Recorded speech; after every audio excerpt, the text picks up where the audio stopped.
এই যে excuse me ভাই, ভাই? কিছু কথা জানতে পারি? অবশ্যই অবশ্যই। ভাই আসছেন কোথা থেকে? ঢাকা থেকে। ঢাকা থেকে। জি। এই নিয়ে কয়বার ট্যুর দেন এই কুয়াকাটায়? এই নিয়ে এই যে স্বাধীনতার আগে একবার আসছিলাম আর এই একবার।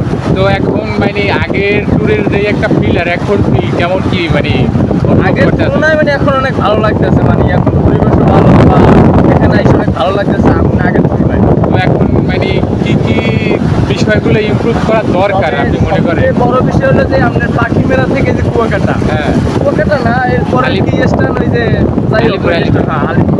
ওই স্টেশন পর্যন্ত যে রাস্তা ভাই ওটাই অনেক, ওখান থেকে মানে চালাইয়ে আসতে গাড়ি যে পরিশ্রম হয়, এসে আবার ওখান থেকে মানে দেখতেও ভালো। একদম আরো অনেক এখন আপনাদের দাবি হবে রাস্তাটা ঠিক হোক। হ্যাঁ ঠিক করলে আমাদের আর কোনো সমস্যা নাই। আর এখন এই যে বিচের মানে নিরাপত্তা কেমন? এখন ঠিক আছে, আগের তুলনায় অনেক ভালো ভাই, আলহামদুলিল্লাহ ভাই। ঠিক আছে ভাই, ধন্যবাদ।